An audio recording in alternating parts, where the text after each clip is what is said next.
Bismillahirrahmanirrahim. Assalamualaikum warahmatullahi wabarakatuh. Assalatu wassalamu ala asrofil anbiya'i wal mursalin wa ala alihi wa sahbihi ajma'in amma ba'du. Pertama-tama marilah kita panjatkan puja dan puji syukur kita atas kehadiran Allah Subhanahu wa ta'ala. Karena berkat rahmat dan hidayahnya lah kita masih dapat diberikan kesehatan hingga saat ini. Tidak lupa sholawat serta salam kita hanturkan kepada junjungan besar Nabi Muhammad SAW yang telah membawa kita dari zaman kegelapan hingga zaman yang terang benderang. Terima kasih kepada Bapak Bayu Mujrimin MPDI selaku sebagai dosen pengampu mata kuliah Akhlak Tasawuf yang telah memberikan kesempatan kepada saya untuk menjelaskan pembentukan akhlak dan faktor-faktor pembentukan akhlak. Pertama, perkenalkan, nama saya Ayu Nurul Syafitri dari kelas 2 BPAI.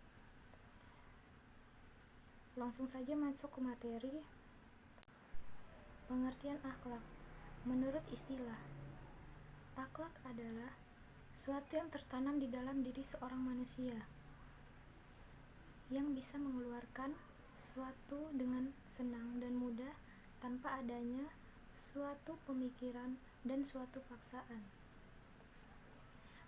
Dalam Kamus Besar Bahasa Indonesia, akhlak adalah kelakuan. Akhlak secara terminologi berarti tingkah laku seseorang yang didasari oleh keinginan secara sadar untuk melakukan suatu perbuatan yang baik. Akhlak adalah bentuk jamak dari kata khuluq, berasal dari bahasa Arab, yang berarti berangai, perlakuan atau tabiat.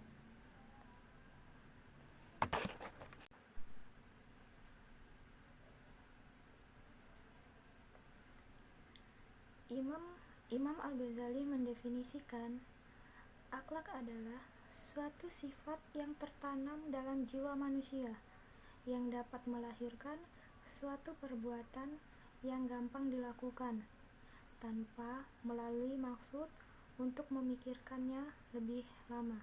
Maka, jika sifat tersebut melahirkan suatu tindakan terpuji menurut ketentuan akal dan pedoman Al-Quran, dinamakan akhlak yang baik. Tetapi jika melahirkan perilaku yang jahat, maka dinamakan akhlak yang buruk.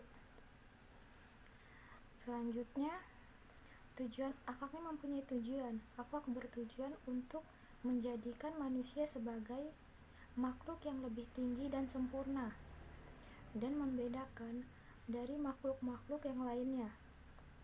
Menjadi suatu hal yang harus dimiliki oleh manusia agar lebih baik dalam berhubungan baik sesama manusia, apalagi kepada Allah sebagai penciptanya. Selanjutnya, faktor-faktor yang mempengaruhi pembentukan akhlak. Ada 5. Yang pertama, insting atau naluri. Insting merupakan seperangkat yang dibawa manusia sejak lahir. Insting ini berfungsi sebagai motivator penggerak yang mendorong tingkah laku seseorang. Dalam Al-Quran berbunyi yang artinya manusia itu diberi hasrat, keinginan, misalnya kepada wanita dan anak serta kekayaan berlimpah. Quran Surat Al-Imran ayat 14. Yang kedua adalah adab atau kebiasaan. Adat atau kebiasaan adalah setiap tindakan dan perbuatan seseorang yang dilakukan secara berulang-ulang dalam bentuk yang sama sehingga menjadi kebiasaan. Dari kebiasaan nih, contohnya misalnya kita tuh mempunyai seorang anak. Nah, kita itu harus mendidiknya sejak dini, sejak dia masih kecil. Kita harus mengajarkan untuk sholat 5 waktu, bertutur kata yang lembut, dan sopan terhadap siapapun, baik itu yang seumuran dari dia ataupun yang lebih tua dari dia. Maka hal tersebut akan dia bawa sampai dia besar dan itu akan menjadi hal yang terbiasa bagi dia. Dan yang ketiga, keturunan. Secara istilah, Dan yang ketiga, keturunan. Secara istilah, keturunan adalah berpindahnya sifat-sifat tertentu dari pokok ke cabang. Maksudnya adalah dari orang tua ke anak. Nah, anak itu sebagai keturunannya. Keturunan juga dapat dikatakan sebagai faktor pembawaan dari dalam yang berbentuk kecenderungan, bakat, akal, dan lain-lain. Sifat-sifat asasi anak merupakan pantulan atau cerminan dari sifat-sifat asasi orang tuanya. Terkadang, anak itu mewarisi sebagian besar salah satu sifat orang tuanya.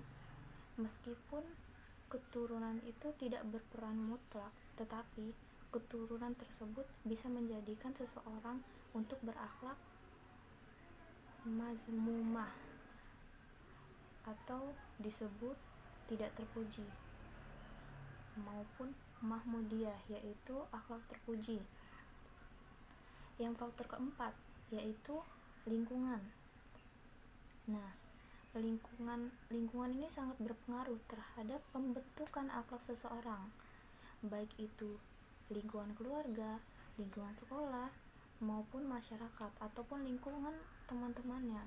Telah dijelaskan dalam Al-Quran surat An-Nahl ayat 78, yang artinya, dan Allah mengeluarkan kamu dari perut ibumu dalam keadaan tidak mengetahui sesuatu pun, dan Dia memberi kamu pendengaran, penglihatan, agar kamu bersyukur.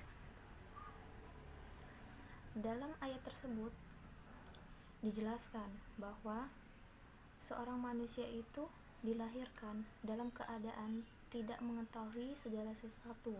Oleh sebab itu, manusia itu memiliki potensi untuk dididik. Potensi tersebut bisa dididik melalui pengalaman yang timbul di lingkungan sekitar anak.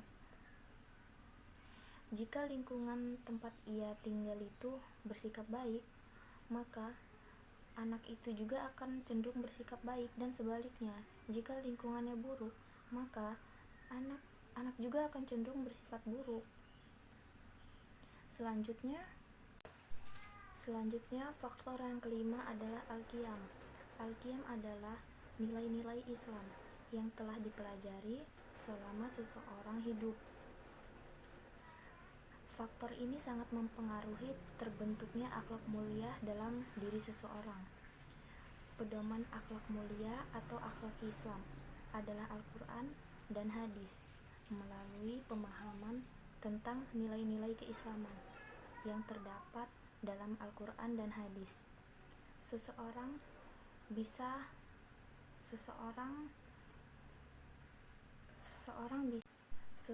bisa mengamalkan nilai-nilai tersebut, dan tanpa disadari itu sudah termasuk membentuk akhlak mulia. Demikian penjabaran yang bisa saya sampaikan. Kurang lebihnya mohon maaf, dan saya akhiri. Wabillahi taufiq wal hidayah. Wassalamualaikum warahmatullahi wabarakatuh.